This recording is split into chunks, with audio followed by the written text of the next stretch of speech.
Asia times में आपका स्वागत है। मैं हूं डॉक्टर मुजफ्फर गजाली। आज हम जिस विषय पर चर्चा करेंगे वो है तीसरे चरण का मतदान, जिसमें अग्नि परीक्षा का सवाल है समाजवादी पार्टी के लिए भी, बीजेपी के लिए भी। ये तीसरा चरण ऐसा है जिसमें 59 सीटों के लिए मत डाले जाएंगे और पंजाब में 117 सीटों के लिए वोट डाले जाएंगे। हमारे खास मेहमान आज की चर्चा में भाग लेने के लिए जुट चुके हैं। हमारे साथ हैं डॉक्टर अजय कुमार मिश्रा जी लखनऊ से, जो पॉलिटिकल मामलों के जानकार हैं और उनकी गहरी निगाह है उत्तर प्रदेश के चुनाव पर। हमारे साथ वरिष्ठ पत्रकार हैं जनाब पीयूष पंत जी, आपका भी बहुत बहुत स्वागत है। पहला सवाल मैं पीयूष जी आपसे शुरू करूंगा कि आप किस नज़र से देख रहे हैं उत्तर प्रदेश के चुनाव को। एक तरफ बात आ चुकी है कि गरिमा जो चुनाव की थी वो काफ़ी धूमिल हुई है, दूसरी तरफ 2 चरण के चुनाव में ये बात आई कि किसानों की नाराज़गी, मुसलमान मतदाताओं का एकजुट होना, ये बातें आई हैं। तो तीसरे चरण में आप क्या देख रहे हैं? क्या जो हमारी परंपराएं हैं चुनाव की वो इसी तरह धूमिल होती रहेंगी, ज़बान का स्तर इसी तरह गिरता रहेगा, या कुछ और इसमें तब्दीली आने का इम्कान है आपकी नज़र में? और किसकी अग्नि परीक्षा होगी, बीजेपी की या चूंकि तीसरा चरण यादव बेल्ट कहलाती है जिन जिन डिस्ट्रिक्ट्स में है, तो क्या समाजवादी की भी अग्नि परीक्षा है इस तीसरे चरण में? पंत जी आप। देखिए गजाली साहब, पहले तो मैं आपके दूसरे सवाल का ही जवाब दूंगा कि अग्नि परीक्षा है किसकी। तो अग्नि परीक्षा तो देखिए जो, क्योंकि हर किसी की है, जो भी जितनी भी पार्टियां हैं, क्योंकि जहां तक भाजपा का सवाल है तो उसकी अग्नि परीक्षा इसलिए कि उसे अपनी एक जो भारी जीत मिली थी 2017 में, उसको बचा के रखना है। हालांकि दावा है कि उससे ज्यादा ही आएंगे, वो ये कह रहे हैं, लेकिन ऐसा लग रहा है जो अभी तक का फीडबैक मिल रहा है 2 चरण जो हुए हैं, कि उनके लिए सबसे बड़ी समस्या और चुनौती यही है कि क्या वो अपनी पुरानी जो उनकी जीत थी उसके आसपास या उसके बराबर रह पाएंगे या नहीं रह पाएंगे।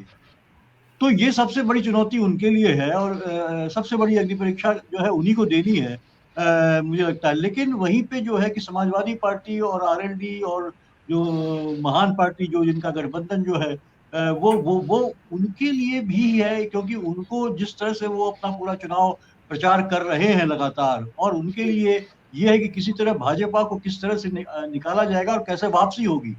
2012 में जिस तरह से जो है जो प्रचंड बहुमत मिला था, जैसा कि हमने 2017 में भाजपा का लिए देखा, वही 2012 में जो है कि समाजवादी पार्टी को प्रचंड बहुमत मिला था। तो क्या वो फिर से उस तरफ बढ़ सकते हैं, उसको हासिल कर सकते हैं? और जो उनका उद्देश्य है गठबंधन बनाने का, कि उसको ताकि वोट का बंटवारा ना हो, और जो समीकरण उन्होंने बैठाने की कोशिश करी है यादव और जो है कि मुस्लिम और ओबीसी के कुछ ओबीसी के सेक्शंस, और जो है कि नॉन जाटव जो है दलित जो है उनको, इन सबको लेकर जो चल रहे हैं, तो क्या वो इसमें सफल हो पाएंगे? वहीं पे कांग्रेस के लिए भी जो रिवाइवल की कोशिश हो रही है, कांग्रेस के लिए हालांकि मुझे नहीं लगता कि अग्नि परीक्षा है, क्योंकि उनके लिए ये मान के चला जा रहा था कि जो है कि वो अभी बहुत कुछ खास नहीं कर पाएंगे इस बार के चुनाव में। हाँ, जो अपनी जो साख उनकी गिरी हुई है, खासकर उत्तर प्रदेश में जो संगठन कांग्रेस का बिल्कुल खात्मे की तरफ दिखाई दे रहा था, बिल्कुल मितपाय हो चुका था, क्या उसमें जान फूंक पाएंगी प्रियंका गांधी? तो इतना भर उनका है। लेकिन असली जो है वो अग्नि परीक्षा मुझे लगता है कि अखिलेश यादव और योगी आदित्यनाथ की है, उनको ये दिखाना होगा। अब जहां तक बात रही आपका जो पहला प्रश्न था, तो निश्चित रूप से देखिए दो चरण में तो कम से कम कुछ मुद्दे थे जिसमें किसानों के से जुड़े मुद्दे थे, और किसानों और जो है कि आमदनी से रोजगार से जुड़े मुद्दे थे।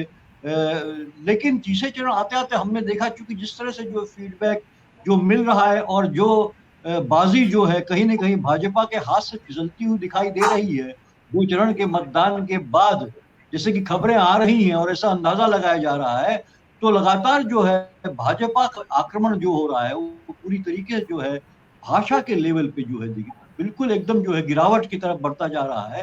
और सिर्फ आतंकवादी और माफियावादी और इस तरह की बातें, गुंडागर्दी और ये सब मुद्दे, विकास के मुद्दे आपने काम किन पे किया? जो आपने जो है विज्ञापन दिए उनकी चर्चा क्यों नहीं हो रही है कि हमने बिजली दी गांव में, हमने इतने स्कूल खोले जी या इतने अस्पताल खोले? मेडिकल कॉलेज का भी आपका फर्जी आंकड़ा है सारा, लेकिन आप बात तो कीजिए आपने क्या अचीव किया है। क्या वो सिर्फ विज्ञापन में ही था, सिर्फ जो भरमाने के लिए था लोगों को? आप जब ला रहे सीधे सीधे, फिर आप जो है उसको जो है लगातार जो है एक ध्रुवीकरण की कोशिश हो रही है। आप देखिए 2 चरणों में भी कोशिश की थी, लेकिन बिल्कुल कहीं उनका लोगों ने उसको स्वीकार ही नहीं किया, लोगों ने उस बात को।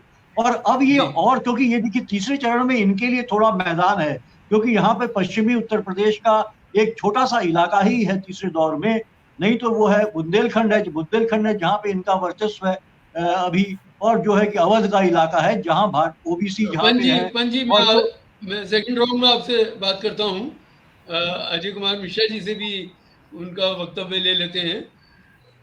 अजय जी, आप पूरे चुनाव पर नज़र बनाए हुए हैं और मुस्तकिल आप इस पे कई लेख लिख चुके हैं। मेरा आपसे सवाल यह है कि जिस तरह पहले 2 चरण में मुद्दों की बातें आ रही थी और भाजपा ध्रुवीकरण की कोशिश में लगी थी, क्या तीसरे चरण में भी ऐसे ही कुछ होगा और इसमें अग्नि परीक्षा किसकी होगी? नमस्कार सर, आपको बहुत बहुत धन्यवाद कि आपने अवसर दिया अपनी बात रखने का। पीयूष सर का भी बहुत बहुत धन्यवाद, प्रणाम सर। मैं बात की शुरुआत करूंगा सर। जो बात आप कह रहे हैं, पहली तो बात हुई नैतिकता की कि चुनाव में नैतिकता के सारे मानकों को ध्वस्त कर दिया गया। शब्दों का जो प्रयोग किया जी जा रहा है कहीं से भी व्यवहारिक नहीं है, उचित नहीं है। पर इस बात से भी इनकार नहीं किया जा सकता कि उत्तर प्रदेश इकलौता राज्य ऐसा नहीं है जहाँ पे ये बातें हो रही हैं, अभी देखने को मिल रही है। जहाँ चुनाव होता है वहाँ राजनेता करते हो, चाहे किसी भी पार्टी को, चाहे भारतीय जनता पार्टी के हो, समाजवादी पार्टी के हो या फिर कांग्रेस के हो। जो पूरा समीकरण उत्तर प्रदेश का दिख रहा है अभी के परिप्रेक्ष्य में, 2 चरणों का चुनाव हो चुका है। पश्चिम उत्तर प्रदेश की अगर हम बात करें, वहां पे कहीं ना कहीं तो किसानों की संख्या थोड़ी ज्यादा है, और जो किसान बिल के विरोध में लोगों ने हिस्सेदारी उत्तर प्रदेश से उस क्षेत्र के लोगों ने ज्यादा की थी। लेकिन जैसे जैसे आप पूर्वी उत्तर प्रदेश में बढ़ेंगे, वहां पे आप देखेंगे कि जी छोटे जोत के किसान हैं और उनका इन सब चीजों से लेना देना नहीं रहा है। तो मैं ये कह सकता हूँ कि अभी 2 चरणों के चुनाव में निश्चित तौर पर समाजवादी पार्टी का पलड़ा भारी है। लेकिन जिस तरीके से ये तीसरे, चौथे, पांचवें चरण में पहुंचेंगे और अंत 7वें चरण में पहुंचेंगे, कहीं ना कहीं बीजेपी के लिए ये प्रोत्साहन वाली बात होगी। जो बातें सर ने कही कि आप किसका पलड़ा भारी देख रहे हैं, देखिए एक बात से कोई भी इनकार नहीं कर सकता कि उत्तर प्रदेश में जातिगत व्यवस्था हमेशा हावी रही है, और इससे कोई इनकार नहीं कर सकता। एससी एसटी की बात कर ले, यादव की बात कर ले, ब्राह्मणों की बात कर ले, सबके अपने अपने क्षेत्र होते थे और उसमें लोग जाते हैं और वोट देते हैं। लेकिन 2014 में जब प्रधानमंत्री नरेंद्र मोदी सत्ता में आए हैं, उसके बाद 2017 में उत्तर प्रदेश में भारी फेरबदल के साथ आपने देखा कि यहाँ पे सरकार बनी है। मैं 2012 की चुनाव का भी आंकड़ा आप देख लीजिए, 17 का देख लीजिए। तो ये कहीं ना कहीं जो युवा हैं, जो नवयुवक हैं, उनको कहीं ना कहीं सम्मोहित करने का काम किया है, और जाति और बिरादरी की भावना को ब्रेक करके कहीं ना कहीं बाहर ले आए हैं। यही वजह थी कि भारतीय जनता पार्टी ने बहुत अप्रत्याशित जीत दर्ज की है। अब दूसरी बात आप कहिए कि समाजवादी पार्टी का पलड़ा भारी लग रहा है या चीजें हो रही है। मैं मानता हूँ समाजवादी पार्टी का पलड़ा भारी है, लेकिन भारी इन द सेंस में कि कुछ सीटों की ही बढ़त होगी।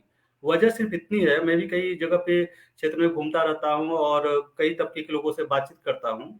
कोरोना काल में जो राशन लोगों को मिला, जिसकी वजह से जो बिजली की व्यवस्था दी सरकार ने, इन व्यवस्थाओं को लोग अप्रिशिएट कर रहे हैं। रोजगार के मुद्दे पे जरूर सरकार पीछे रही है, लेकिन 5 लाख रोजगार की बात की है। लेकिन ये भी एक सच्चाई है कि जो व्यवस्था है प्रदेश की या किसी भी राज्य की आप ले लीजिए, रोजगार में कोई भी सरकार ये दावा करे कि हम कर पाएंगे, तो नहीं कर पाएंगे। तो ये हम अभी के समीकरण के और पूरे जो इतिहास को देखें और करंट सिनारियो जो देखें, तो भारतीय जनता पार्टी पुनः सत्ता में आएगी। सीटों का परिवर्तन जरूर होगा, कुछ कम ज्यादा जरूर हो सकता है। और सर ने जो ये बात कही कि कांग्रेस पार्टी का वजूद उत्तर प्रदेश में नहीं है, तो जमीन तलाशने के लिए ही तो इतने लोक लुभावन वादे कर रही हैं प्रियंका गांधी, और संभवतः उनकी भी सीटों में कुछ ना कुछ इजाफा जरूर होगा।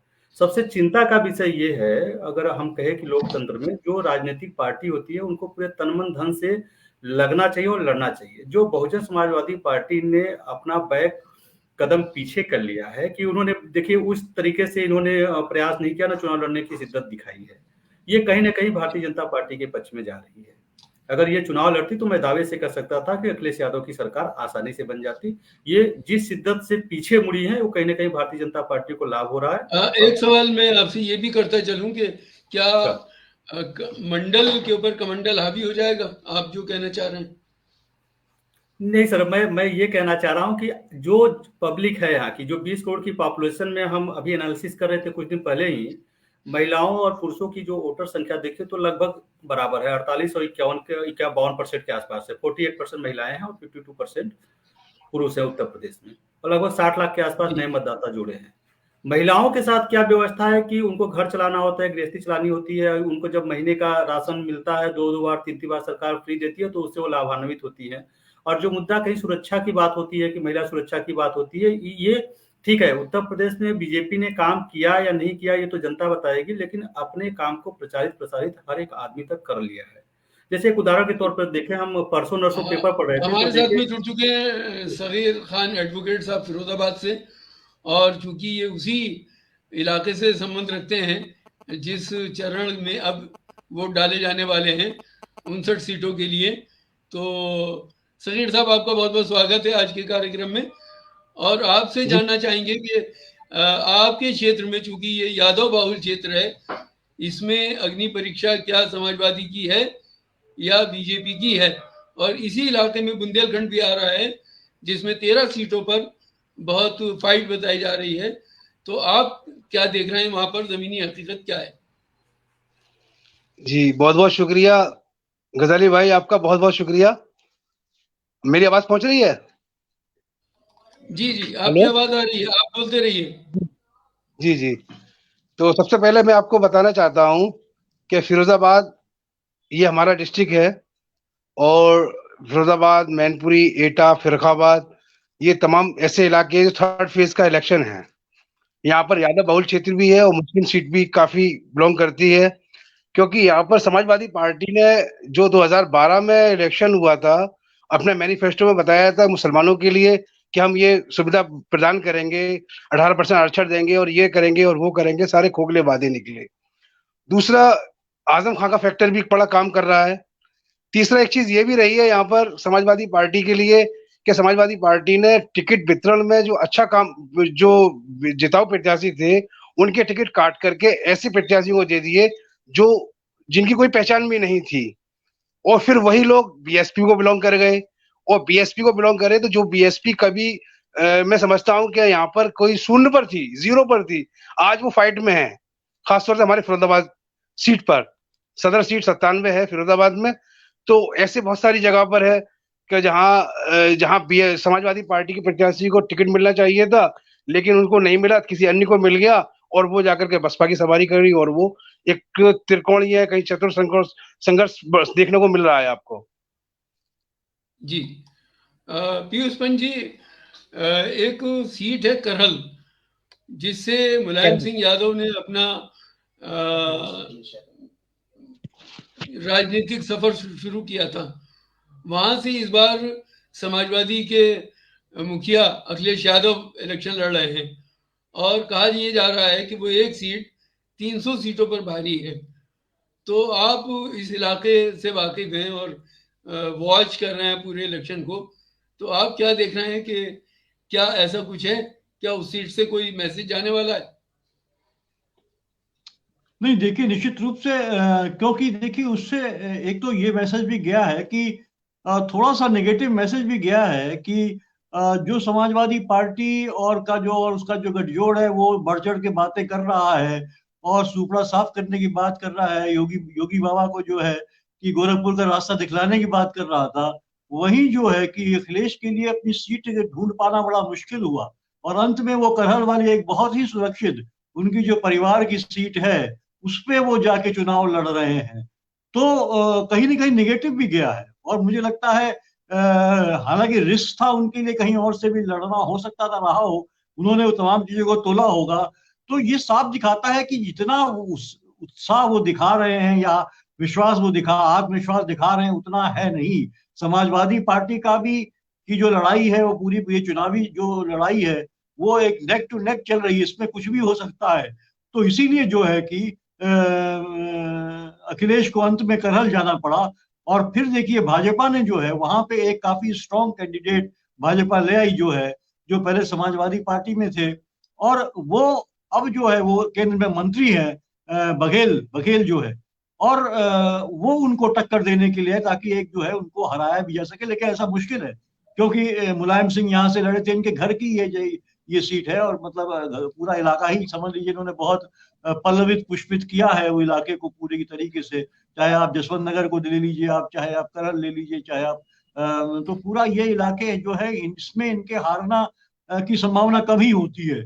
और साथ ही साथ जो है इसलिए एक मैसेज तो था ही कि जो है कि अब जो है कॉन्फिडेंस साथ, और जो है अखिलेश जिससे कि और भी बाहर निकल सके। ये भी एक होता है कि देखिए जो आपका नेता होता है, जो सबसे बड़ा नेता होता है, उसके लिए औरों के यहाँ भी कैंपेनिंग करना जरूरी होता है, और वो इसीलिए ऐसी सीट रखता है कि जो कि वो जो समय हर बार जीतते हुए आ रहा हो, जो सुरक्षित हो उसके लिए हर तरीके से, ताकि उसको कम मेहनत करनी पड़े वहां। मुझे लगता है कि उस वजह से है। लेकिन एक तो नकारात्मक संदेश निश्चित रूप से गया मेरी नजर में, कि जब उनको जिस तरह से वो कॉन्फिडेंस दिखा रहे थे और हराने की बात कर रहे थे, तब उनको लाले पड़ गए सीट का कि कहाँ से ये डगमग डगमग करते रहे, इससे लड़ो। आजमगढ़ की बात हुई, लोगों ने कहा कि वहां से लड़िए आप, लेकिन नहीं, अंत में जो है सुरक्षित सीट उन्होंने चुनी है। तो मुझे लगता है एक नकारात्मक संदेश गया है, और ये दिखाता है कि कहीं ना कहीं जो है टक्कर जो है काफी बराबर की है, कांटे की टक्कर है भाजपा में और समाजवादी पार्टी में। इसलिए ये कहा नहीं जा सकता कि जीत शायद की समाजवादी वाले की अलायंस की होगी, ऐसी कोई बात अभी कही नहीं जा सकती है। यह तो 10 मार्च को ही पता लगेगा, लेकिन टक्कर है निश्चित रूप से। और तीसरे दौर में भी चूंकि ये यादव लैंड भी है जी, तो पंत साहब से शायद ये जो हमारा है कि वहां पे एडवांटेज जो है अखिलेश यादव है, जारी और ये तमाम की समस्याएं हैं। जी, तो मैं ये भी याद दिला दूं कि किसी ज़माने में मुलायम सिंह जब पॉलिटिक्स में नहीं थे तो करहल के इंटर कॉलेज के अंदर वो टीचर थे, और वहीं से वो लोहिया की पार्टी के साथ जुड़े, लोहिया के साथ, और समाजवादी का उन्होंने दामन थामा, और फिर उन्होंने अपना पॉलिटिकल करियर शुरू किया। अजय कुमार मिश्रा जी, आपके पास मैं आना चाहूँगा कि ये जो सोच पैदा हो रही है समाजवादी में, अभी इलेक्शन बहुत दूर है, अभी 2 ही चरण का चुनाव हुआ है, और ये सोचने लगे कि हमारी सरकार बन रही है, क्या ये उनको नुकसान पहुंचाएगी ये चीज़, ओवर कॉन्फिडेंस जो उनके अंदर पैदा हो रहा है? और देखिए सर जी, जो मुद्दों की बात हो रही थी 2 चुनाव में, यानी 2 फेज में, वो मुद्दे कहीं फिर से इधर उधर छिटकने लगे हैं। आप क्या देख रहे हैं? सर देखिए जो बात होती है चुनाव के समय, सिर्फ आप ये अपना सिंबल दिखा करके और अग्रेसिव भाषण देके रैलियां करके आप चुनाव नहीं जीत सकते। देखिए मुलायम सिंह यादव की जो आपने बात कही है, मैं उस विषय पे कहूँ कि वो पूरे 5 साल जब भी विपक्ष में रहते थे, वो कहीं न कहीं ज़मीनी स्तर पे उसका विरोध करते थे, रैलियाँ करते थे, लोगों से मिलते थे। लेकिन इस 5 साल में अगर देखिए अखिलेश यादव कितने लोगों से मिलने गए हैं, विपक्ष की कितनी भूमिका निभाई है। ये जनता सिर्फ यादव होने के नाते वोट नहीं करेगी आपको। जनता इसलिए वोट करती है कि कहीं न कहीं जो रूलिंग सरकार होती है उससे वो असहमत होते हैं, तो वो सोचते हैं कि इसका विकल्प क्या है। विकल्प बनने की प्रक्रिया एक दिन रातों-रात नहीं होती है। 5 साल तक तो आप घर में छिपे रहे, कोरोना में आप बाहर निकले नहीं, बल्कि इनसे अच्छा तो मैं कहूँगा कि लल्लू साहब की बात करूँगा, जो अजय जी हैं, जो कांग्रेस के रहे हैं। आप देखिए, आपने भी मीडिया में पढ़ा होगा, पेपर में पढ़ा होगा, ज़मीनी स्तर पे उन्होंने जम करके विरोध किया सरकार का और बातों को साथ में ले आए। लेकिन अखिलेश यादव की जो बात हो रही है, एक तो राजनीतिक रूप से परिपक्व मैं नहीं मानता उनको, इसलिए नहीं मानता कि पहली बार तो वो लक बाई चांस उनको मुख्यमंत्री की सीट मिल गई, उस समय का माहौल जो था, और 5 साल उन्होंने उसको एन्जॉय किया। लास्ट के 2 सालों में जब देखा कि सत्ता से फिसल रहे हैं, तब जाकर के धड़ाधड़ उन्होंने कार्य किए। अभी का जो समय है कि लोगों को ये लग रहा है कि समाजवादी पार्टी आ रही है, समाजवादी पार्टी सरकार बनाएगी, और उनके जिस तरीके से सहयोगी हैं, जिस तरीके से भाषण भी दे रहे हैं, चीजों को कह रहे हैं, लेकिन इस बात से इनकार आप नहीं कर सकते कि भारतीय जनता पार्टी ने जमीनी स्तर से लोगों को कनेक्ट किया है, जात बिरादरी की जो बाउंड्रीज है उसको तोड़ा है। इसलिए मैं ये कह सकता हूं कि जरूर कहीं ना कहीं समाजवादी पार्टी, आत्मविश्वास उसका ओवर है, ज्यादा है। हकीकत क्या होगी, ये सर ने जो कहा 10 मार्च को पता होगा, हम लोग आकलन ही कर सकते हैं, और आकलन के पीछे जो हम लोग बात कर रहे हैं, एक पार्टिकुलर उसका डेटा है और विवरण है, उससे हम बात कर रहे हैं। एक बात और हम कहना चाहेंगे, समाजवादी पार्टी के जो सर हमारे सगीर खान साहब ने बात कही कि टिकट के मामले में कुछ ज्यादा ही चूजी हो गए। जो टिकट का बंटवारा इन्होंने किया, जो इनका कार्यकर्ता जमीनी स्तर पे जिसने कार्य किया, अगर उनमें से चुनते ये तो संभवतः इनकी सीटें और बढ़ती या इनकी जो नेक टू नेक फाइट अधिक होती। इन्होंने क्या किया कि अब आप हमें एक बात बताइए, स्वामी प्रसाद मौर्य को पार्टी में ला करके आपने मैसेज क्या दिया, आपके खुद के बहुत सारे साथी नाराज हो गए उस बात से, उनकी सीट आपने बदल करके फिर देवरिया से दूसरी जगह पे आपने शिफ्ट कर दी। इस तरीके से देखिए, ये इस बात को भी समझना पड़ेगा कि जो कार्यकर्ता आपके लिए जमीनी स्तर पे कार्य कर रहे हैं, जो लगे हुए चाहे किसी पार्टी को, उनको अवसर अगर आप नहीं देंगे तो आपका राजनीतिक हाल अच्छा नहीं हो सकता। सर जी, मैं सरीर साहब आपके पास आना चाहूँगा कि इस दरमियान जिस तरह से जो आचार संहिता है, हमने देखा कि चुनाव की एक प्रक्रिया है, उसमें जब प्रचार बंद हो जाता है तो किसी को भी प्रचार करने का अधिकार नहीं होता। लेकिन अभी इस चुनाव में देखा जा रहा है कि जब पहले चरण का चुनाव था तो रात को 8 बजे प्राइम मिनिस्टर साहब एक इंटरव्यू देते हैं, फिर दूसरे चरण में भी 8 बजे एक अखबार को इंटरव्यू देते हैं, जबकि पब्लिक रिप्रेजेंटेशन एक्ट की धारा 126(3) के तहत ये चीज बिल्कुल साफ साफ है कि प्रचार बंद होने के बाद कोई भी प्रचार नहीं कर सकता। तो ऐसी कंडीशन में जो ये गिरावट आई है और हमारा पूरा चुनाव आयोग इस पे खामोश है और धज्जियां जिस तरह उड़ाई जा रही हैं, उसके बावजूद कोई एक्शन नहीं लिया जा रहा, जबकि अपोजिशन पार्टियां अगर इस तरह की कोई चूक करती हैं तो उन पर फौरन FIR दर्ज हो जाती है। इस बारे में आप क्या कहते हैं?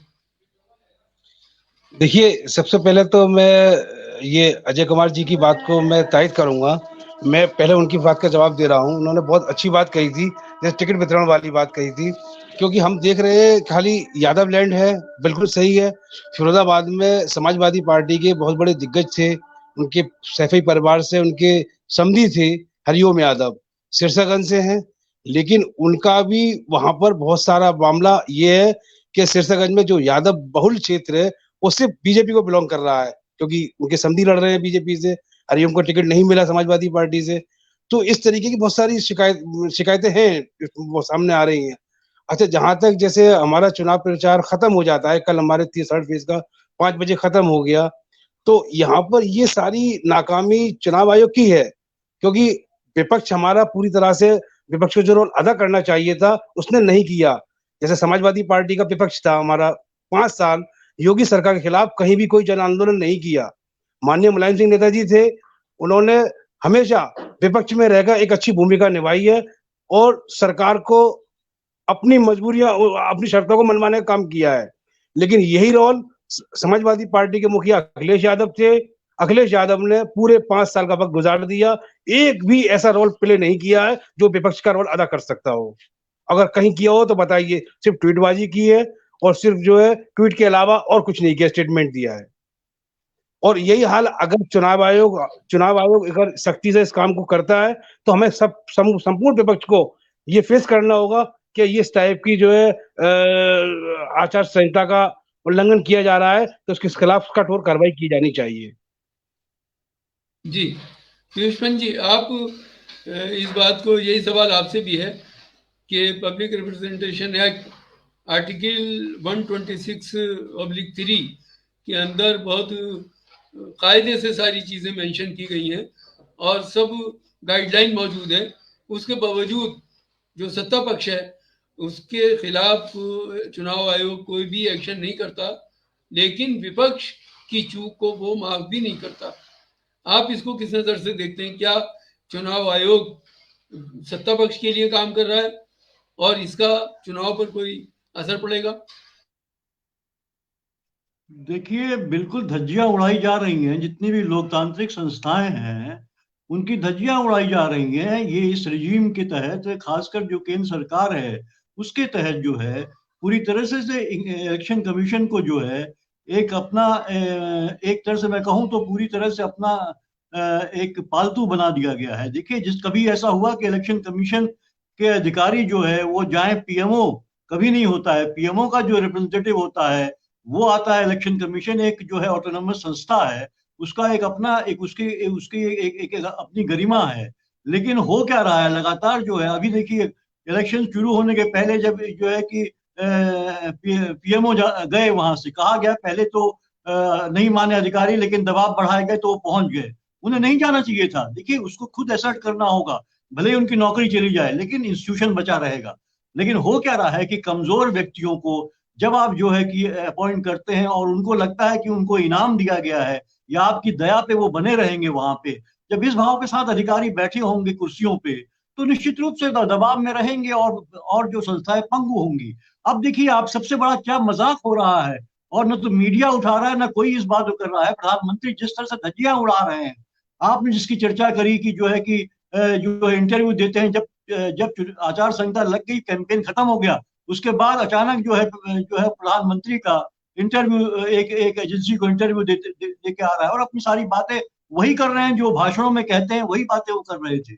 अभी आपने देखा दूसरा, और देखिए आप, अभी आपने एक पंजाब में चुनाव है और पंजाब, क्योंकि वहां पे पंजाब में कांग्रेस के भाजपा के बहुत पक्ष में नहीं है, तो वहां पे क्या है कि इन्होंने, देखिए आपने वहां के जो डेरा वाले हैं, पहले तो आपने हरियाणा सरकार के माध्यम से उसको पेरोल में छुड़वाया, जो है कि राम रहीम को डेरा का बहुत प्रभाव होता है वोटों को प्रभावित करने में।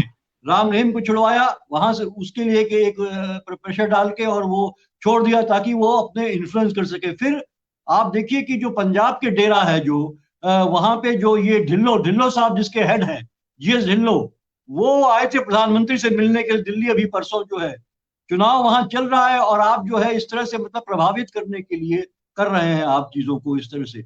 और आज देखिए कहां से, अफगानिस्तान से सरदारों को बुलाया गया यहाँ पे, और जो है कि आप एक मैसेज देना चाह रहे हैं कि सरदार कितने हमारे समर्थन में है और खुश है। तो प्रधानमंत्री ही सब तमाम चीजें कर रहे हैं, इसका उल्लंघन कर रहे हैं, तो फिर क्या बचा है, कौन उसके बोलेगा? ये मीडिया को बोलना चाहिए, उसको करना चाहिए, क्योंकि सीधे सीधे जो है आप संस्थाओं को पंगु बना दे रहे हैं अपने फायदे के लिए। जब आपको लग रहा है कि जमीन आपके हाथ से खिसक रही है, आतंकवादी घटना, मैं तो ये भी कहूंगा कि जो आतंकवादी, जो अहमदाबाद वाला किस्सा है, उसका जजमेंट इस टाइम क्यों लाया गया, वो भी जो देखिए, और उत्तर प्रदेश के जो जिसमें 2 लोग उसमें उनको भी आरोपित किया गया है, उनको सजा दी गई है, और जो उसमें एक समाजवादी पार्टी कनेक्शन ढूंढा जा रहा है। ये सारा चीज मैनेज हो रही है पूरी, और मैनेज सत्ताएं करती हैं। हमने यूपीए कांग्रेस के टाइम में भी देखा था, लेकिन उससे बहुत बड़े स्तर पे अब हमको दिखाई दे रहा है। तो इसका विरोध कौन करेगा? मीडिया करेगा, आम जनता को करना चाहिए। वो नहीं तो इस तरह से सारी संस्थाएं हमारी पंग हो जाएंगी और दुरुपयोग होने लगेगा।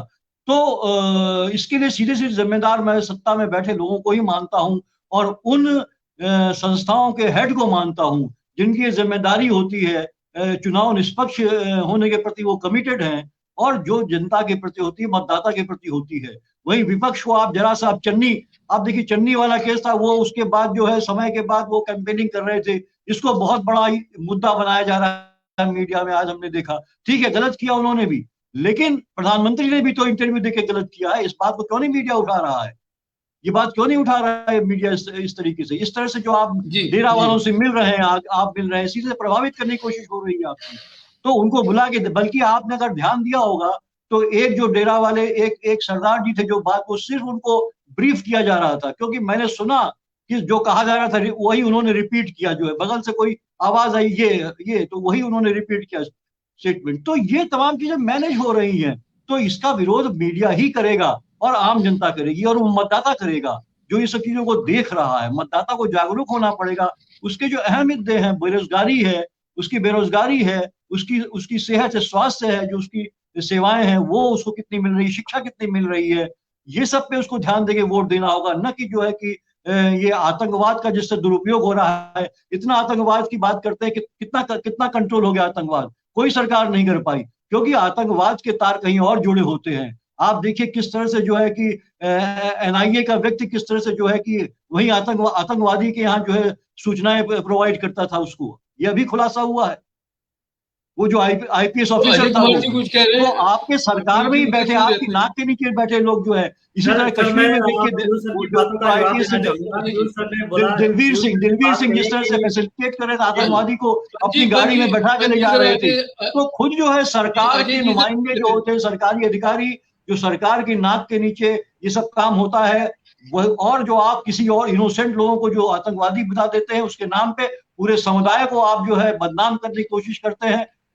यही सरकारें कर रही हैं पूरी तरीके से। जितने भी इनोसेंट लोग हैं उनका 10 साल 15 साल केस चलता है और सुप्रीम कोर्ट कहता है कि कोई इनके पीछे कोई कारण नहीं है कि आप आतंकवादी ने कहें, इनको आपने जेल में डाला गलत था।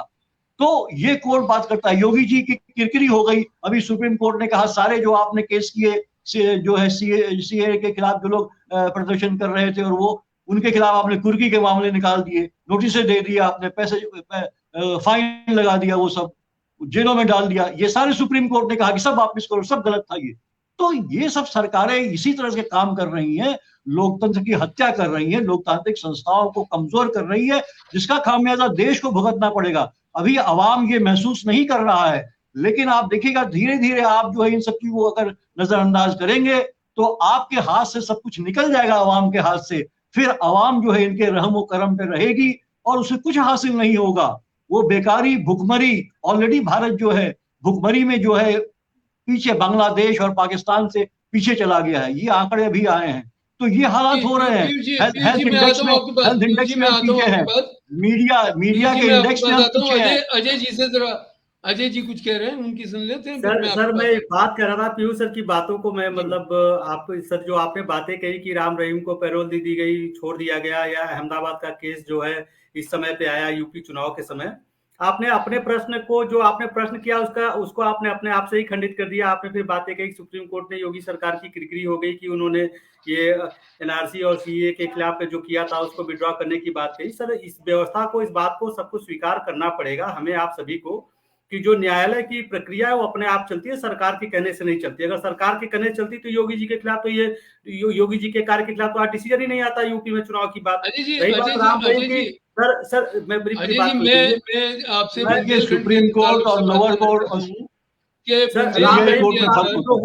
राम रहीम की तो एक अवध की बात तो पैरोल वैसे भी मिलती है, इसमें तो कोई राजनीतिक पहल नहीं है जो आप बात कर रहे हैं। टाइमिंग होता है। जी मैं आपसे बुंदेलखंड की बात करना चाहता हूँ कि बुंदेलखंड में इस वक्त बीजेपी के खिलाफ काफी माहौल है। वहाँ के किसानों का, वहाँ की सिंचाई का जो व्यवस्था में गड़बड़ है उसको लेकर 13 सीटों से ऐसी खबरें आ रही हैं कि वो लोग काफी विरोध कर रहे हैं इस समय। तो आप लखनऊ में बैठे हैं, वहां से चीजें देख रहे हैं, तो क्या पोजीशन है आपकी नजर में, आप क्या महसूस कर रहे हैं? सर देखिए जो आप बता रहे हैं तीसरे चरण के चुनाव में जो विरोध की बात कर रहे हैं, अभी रिसेंटली कल ही बीबीसी ने वहां पे जाके लोगों से मुलाकात की, आप उनकी वेबसाइट पे भी जाके चेक कर सकते हैं, और हर समुदाय हर लोगों से बात की है। लोगों का सिंपल यही कहना है कि समाजवादी पार्टी के 5 साल के कार्यकाल में 700 से अधिक दंगे हुए थे। ठीक है, मैं ये बात को कह रहा हूं, इसका प्रूफ भी है। और भारतीय जनता पार्टी के कार्यकाल में एक भी दंगे नहीं हुए। लोग अपने आप को सुरक्षित महसूस कर रहे हैं, वो किसी भी धर्म के हों, किसी भी समुदाय के हों। जो आपने बातें कही कि ऐसी बातें आ रही हैं, ये तो देखिए, ये मैं बता दूंगा कितने दंगे हुए और सीआरपी की रिपोर्ट मौजूद है, उसमें मत जाइए। असल में मुद्दे की बात कीजिए। कासगंज का दंगा इन्हीं के जमाने में हुआ, और क्या क्या हुआ मैं बता सकता हूँ, वो मत जाइए। आप अपनी बात कीजिए कि वहाँ क्या पोजीशन है, उस पर बात करें। सर जो जिस विषय पे हम लोग बातचीत कर रहे हैं उस बात को हम भी कहना चाह रहे हैं कि सरकार ने जो कार्यवाही की है, जो इन्होंने कार्य किया है पिछले 5 सालों में, जो मेडिकल कॉलेज की बात की है उन्होंने किया हुआ है, प्रधानमंत्री जो सेंट्रल गवर्नमेंट की स्कीम रही है, चाहे वो उज्ज्वला की स्कीम रही है, चाहे वो हेल्थ इंश्योरेंस की स्कीम रही है, इसको लागू करने वाला उत्तर प्रदेश पूरे भारत में पहला राज्य रहा है। तो जनता को सुविधाएं तो केंद्र और राज्य दोनों में की है। ये कठमुल्ला कहने की, भाईजान कहने की, पाकिस्तान की, जिन्ना की, इन सारे स्लोगन की क्यों जरूरत सर ये देश ये वही देश है जहाँ पे प्रधानमंत्री के सर कलम करने के भी आदेश आते हैं, इस बात से इनकार नहीं कर सकते। और राजनीतिक उसमें तो क्या क्या बातें होती हैं ये आप और हम सब देख रहे हैं, इस बात से कोई पार्टी मैं उनके किसी भी कार्यक्रम में, बीबी के इतने कार्यक्रम में कवर करता हूँ, उसमें मैं उनकी जो उपलब्धियां हैं उस पर बात कम देखता हूँ, बाकी चीजों पे ज्यादा बात होती है। तो इसकी जरूरत क्यों पड़ रही है? उत्तर प्रदेश का दुर्भाग्य यही है कि पिछले, देखिए सर, उत्तर प्रदेश का दुर्भाग्य यही है कि जब तक चुनाव नहीं होता विकास की बात होती है। ये चाहे भारतीय जनता पार्टी हो, सभी पार्टियां करती हैं। जैसे चुनाव आता है सारा कुछ घूम फिर करके जातिवाद समीकरण पे ही रुक जाता है, फिर विकास की बात नहीं होती है। ये इतिहास गवा रहा है। तो इस बात से भारतीय जनता पार्टी तो बदल नहीं जाएगी। रही बात, मुझे अच्छी लगी भारतीय जनता पार्टी की कि उन्होंने इस बात को कहा कि जो उन्होंने अपने संकल्प पत्र में बातें कही थी 90% उस कार्य को पूरा किया है। इस बात को भी पब्लिक को, सबको, हमें आपको स्वीकार करना चाहिए कि हम भारतीय जनता पार्टी के सपोर्टर नहीं है। हम इस बातों को इसलिए सिर्फ रख रहे हैं कि किसी भी राज्य का विकास तभी हो सकता है जब केंद्र और राज्य में सामंजस्य हो। अभी अगर कोई अन्य पार्टी सत्ता में आएगी, आप देखिएगा बहुत सारी बातें साल 2 साल के लिए रुक जाएंगी, वो कार्यवाही ही नहीं हो पाएगी, वो विकास ही नहीं हो पाएगा। और भारतीय जनता पार्टी ने कोई ऐसा कार्य नहीं किया है कि विकास को रोका है। जमीनी स्तर पे लोगों के साथ जुड़ करके काम किया है और उनको आगे बढ़ाया है। महिलाओं के लिए जितनी उन्होंने योजनाएं, आज जो बात हम कर रहे हैं और आप भी हम बात कर रहे हैं, आप बताइए सर कि आप खुद इस बात के गवाह हैं, आप तो हमसे सीनियर हैं, आप विषय को समझते भी अच्छे ढंग से हैं।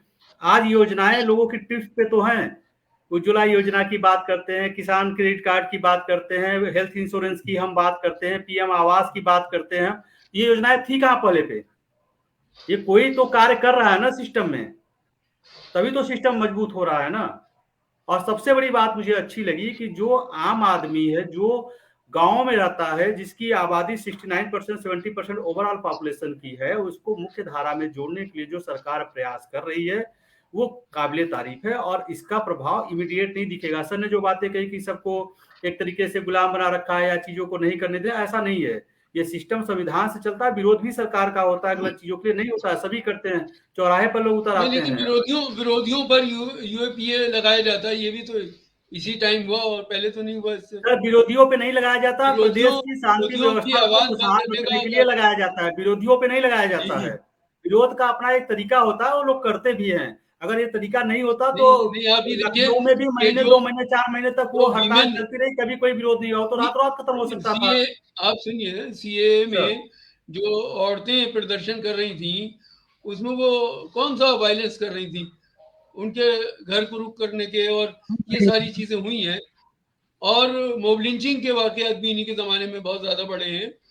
और एक तरह से कम्युनिटी के बीच में जो सर जो सीए के जमाने में ज्यादा बढ़ी है, महिलाओं पर अत्याचार जो हुआ, जो बातें होती है किसके हित में है? देश के नागरिकों के हित में की तो बातें हो रही थी। किसी भारतीय नागरिक को तो बाहर देश से निकाला नहीं जा रहा था, ये तो भारत के नागरिकों की बात हो रही थी। हम ये नहीं समझ पाते कि जो जनता यहाँ की है वो दूसरी भावना विचार को इतना अग्रेसिव क्यों लेती है। भाई ये सरकार ने नियम ऐसा तो नहीं बना दिया कि आपको देश से निकाल के बाहर कर दिया जाएगा। और आज जिस राज्य में सीए एनआरसी लागू है, आप बताइए किसी एक आदमी को भारत से बाहर किया गया हो आज तक? देखिए अजय कुमार, तीसरे चरण की बात करें, अच्छा है, उसमें जाएंगे तो बात कहीं से कहीं पहुंच जाएगी। जी जी सही साहब, आप कुछ कहना चाह रहे हैं? मैं चाहता हूँ मिश्रा जी से मैं कहना चाहता हूँ कि मौजूदा वक्त की जो सरकार, योगी सरकार थी, इसमें जो हमने भी देखा, आपने भी देखा, कोरोना काल में क्या हाल रहा। हमारे अपने लोग, हमारे अपने, उनके अपने प्यारे लोग जो कोरोना के काल में चले गए, उनकी स्थिति क्या रही, ऑक्सीजन की कमी क्या रही, ये आपके सामने छुपा नहीं है। हॉस्पिटलाइज क्या हुआ, आप इनकार नहीं कर सकते हैं कि दशकों की समस्या का समाधान रातों रात नहीं हो सकता। इस बात से कोई इनकार नहीं कर सकता, पहली बात। दूसरी बात, उत्तर प्रदेश सरकार के उत्तर प्रदेश सरकार हम बात कर रहे हैं, इस बात को कहना चाहूंगा, भारत के राज्यों के जितने भी मुख्यमंत्री रहे, योगी आदित्यनाथ ने रूप से जाकर के घर घर जाकर के व्यवस्थाओं का जायजा लिया, कार्रवाई की। मैं कह रहा हूँ कि हम उसी मुद्दे पे रहें जिस पर हम डिस्कशन कर रहे हैं, तो उसका कोई निकलेगा हल, और वरना बहस भटक जाएगी। इस पर किसी और समय बात करेंगे। सकीर साहब, आप तीसरे चरण के बारे में कुछ कहना चाहेंगे? नहीं, तीसरे चरण में हम यही कहना चाहते हैं क्या जो मौजूदा जो इस वक्त की जो प्लानिंग है ये समाजवादी पार्टी की, वो पूरी तरह से फेल हो चुकी है। और समाजवादी बीजेपी का जो मामला रहा है, और इसमें भी जो यादव लैंड है, मुस्लिम्स हैं और दीगर लोग हैं, तो इसमें बीजेपी में जो जिस चीज को देखने को मिला, बेरोजगारी का, हेल्थ का सिस्टम पूरी तरह से शून्य पर आ गया। इसको आप देख सकते हैं, नौजवान युवा कितना परेशान रहा कि एग्जाम देने जा रहा है। हम तो तीसरे चरण पे इन बातों का कितना असर पड़ेगा ये बताइए। नहीं, क्या ये जनता ये इस चरण बात तो पर बात कर रही है, नहीं कर रही? हाँ बिल्कुल कर रही है, बिल्कुल कर रही है। हमारे यहाँ देखने को मिल रहा है कि जहाँ जो बीजेपी के जो बड़े बड़े नेता थे उनको दौड़ाया जा रहा है। हमारे फिरोजाबाद में जो बीजेपी के 2 बार के विधायक है, उनके जो है पब्लिक ने, उनके एरिया में उनके समर्थकों ने उनको टेंट नहीं लगने दिया, उनकी स्पीच नहीं होने दी है। ये हाल है। सर, तो ये तो ये वही सभी चीज है पार्टियों ना, के साथ अजय हो जी, रहा है, ये तो सभी जी राजनीतिक जी, दलों के साथ हो रहा है। ये बीजेपी अपवाद नहीं है। और ये कुछ सभी अगर के 10 नहीं अजय लोग जी खड़े होकर आपका, बात करते हैं तो वो पूरी विधानसभा का प्रेजेंटेशन नहीं होता है। ये सभी अगर का 10 लोग मैं खड़े होकर पीयूष जी सिर्फ के पास बीजेपी के साथ जाऊं, विरोध सुनिए ना करते हैं तो अभी। पूरी विधानसभा का रिप्रेजेंटेशन नहीं होता सत्ता है का उससे। विरोध है, यहाँ पर सत्ता का विरोध हो अजय रहा जी है, आप सत्ता अपनी का विरोध है। लास्ट कमेंट दीजिए, और दूसरी चीज, इसके बाद में मैं पीयूष समय जी से नहीं है। उनका आखिरी कमेंट लूंगा। जी सकीर साहब बस मैं आपकी बात समझ जी गया। जी अभी जरा अजय जी का लास्ट जी कमेंट ले लें, उसके बाद में पीयूष जी का कमेंट लेंगे। जी सर, जो उत्तर प्रदेश टाइम का कम है हमारे पास, राजनीतिक, खत्म होने वाला टाइम। जी बिल्कुल, उत्तर जी प्रदेश का जो आपकी आखिरी राजनीतिक टिप्पणी क्या समीकरण है? है सर, मैं जल्दी से 1 मिनट में अपनी बातों को पूरा करूंगा। उत्तर प्रदेश का जो जी राजनीतिक समीकरण है, पहले फेज में 11 जिलों के 58 सीटों पे चुनाव हुआ था, दूसरे फेज में 9 जिलों की 55 सीटों पे चुनाव हुआ था, और कल जो चुनाव होना है 16 डिस्ट्रिक्ट के 59 सीटों पे चुनाव होना है। निसंदेह सर, इस जी बात से इनकार नहीं किया जा सकता कि पहले 2 चरण में समाजवादी पार्टी की सीटें अप्रत्याशित रूप से बढ़ रही हैं। लेकिन जैसे जैसे पूर्वी उत्तर प्रदेश में चुनाव बढ़ता चला जाएगा, आप देखिएगा भारतीय जनता पार्टी अपने पुराने रूप में आएगी।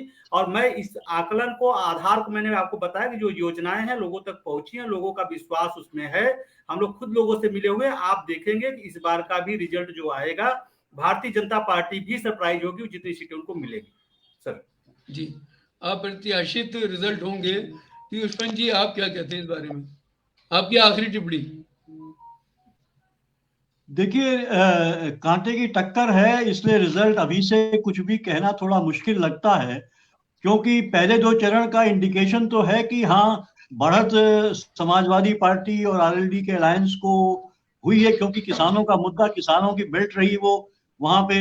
और जिस तरह से मुस्लिम बहुल इलाकों में जो ज्यादा वोटिंग हुई है, वो ये साफ दिखा रही है कि कहीं ना कहीं जो है कि समाजवादी पार्टी के तरफ जो है झुकाव है लोगों का। लेकिन देखिए गजाली जी, इसमें ये हम भूल रहे हैं कि गाँव में क्या स्थिति है।